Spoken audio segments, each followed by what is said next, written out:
He's not running from no smoke. He's like, look, I'm coming to beat you, so you better be ready.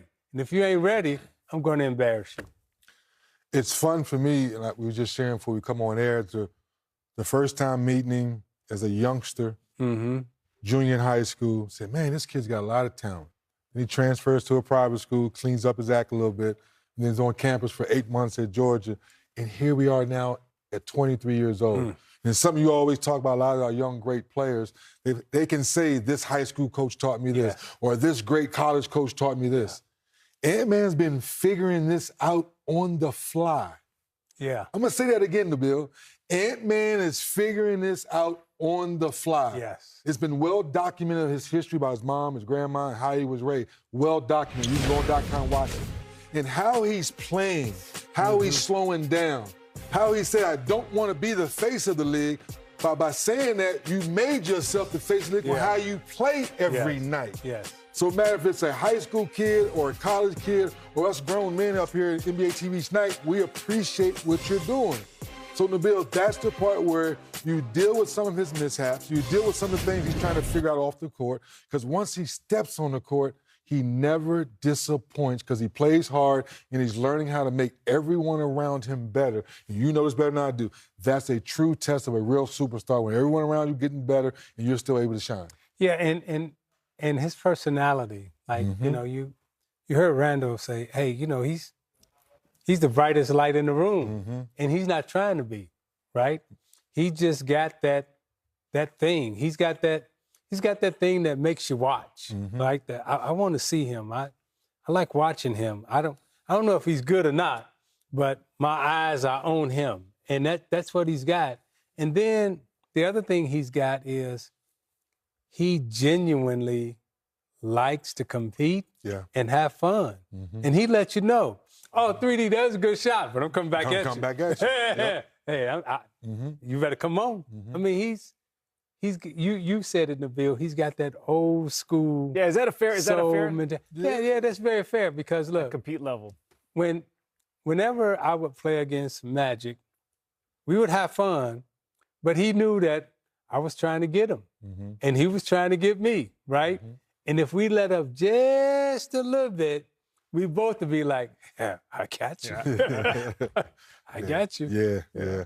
And it's just fun to see Jaden McDaniel, just everyone that Ant's been around the last 3 or 4 years, being around him not being afraid. Let me put this battery in your back. Go have fun. Go be you, because I figured out fourth quarter, I'm still going to be me, but I need you to be you for me to have a chance to win a championship. That's great leadership. We'll get to Julius Randle in a second because, again, he was fantastic. But, Zeke, I want to throw it over to you with Mike Conley because during the game you were talking about him, giving him his flowers.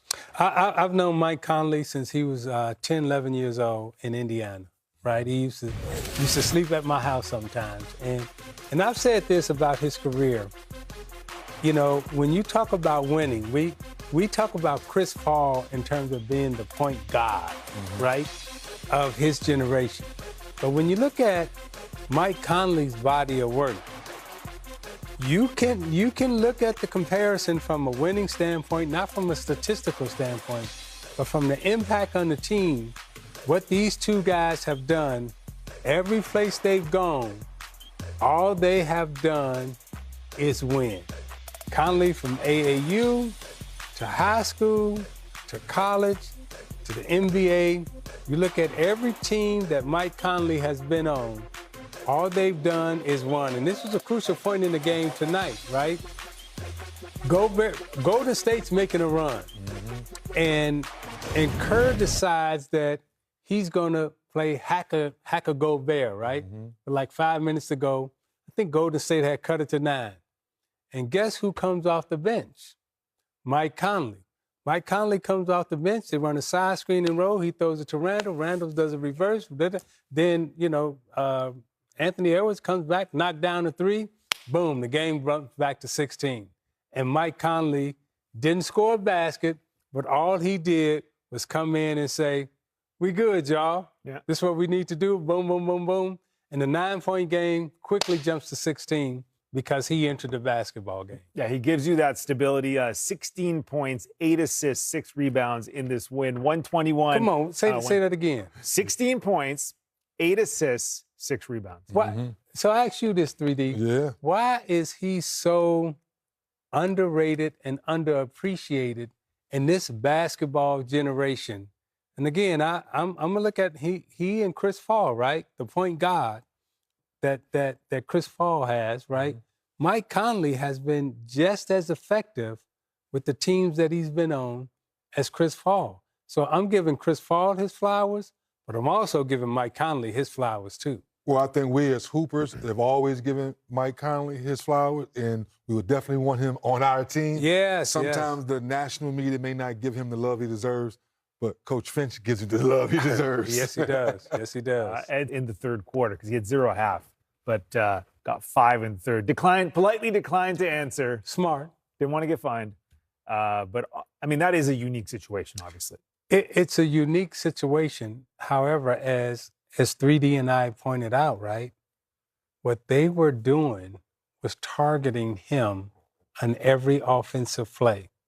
So consequently, the officials, right, they're seeing Brunson in every offensive play, not being targeted, but, you know, the guy who has the ball, right.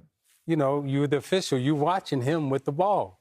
And it just so happened that Brunson's guarding him all the time. So I thought, you know, Celtics and Missoula went old school in terms of, hey, we got to take some people off the floor. All guy Tatum is, you know, he's off the floor. So in order for this game to be kind of fair, right, we got to get Brunson off the floor. We can't allow Brunson to play 40, 42 minutes tonight. We got to limit the amount of time he's going to be on the floor and how productive he's going to be on the floor. It's like 3D when we played, you knew you weren't going to beat Larry Bird, McHale, and Parrish if all of them got to play 40 minutes. You got to get one of them in foul trouble to get them off the floor, right? Let me play against Greg Kite a little bit, right? I don't want to play against the Chief all the time, right? You want to play against those backups. What Missoula and the Celtics did tonight was Brunson is the guy. We gotta get him off the floor somehow. How do you move people off the floor? You get them in foul trouble. They get them first 2, 3 fouls, and the coach got to make a decision now. Okay, you're going to leave them in? And 3D, if you leave them in... We're going to now keep coming at you. Now we know we got to duck now. I mean, because you don't want to pick up that fourth foul, and I know you don't. So consequently, I got an easy bucket. I got an easy score because you can't pick up that fourth foul. And I think that's what the Celtics strategically did tonight. The only thing I can add to Zeke, Matty Gukas used to say, keep the main guy in the action. Yeah. And Brunson is in so much action. There's a bump, there's a foul, there's a scratch every single play. So when you go back and look at it, the referee said, well, we let that one go. Well, we let that. That's a foul. Well, we let that one go. We let that one go. We let that. That's a foul. So when you look up, like, well, damn, he did get 5 fouls in the second half very quickly. Not because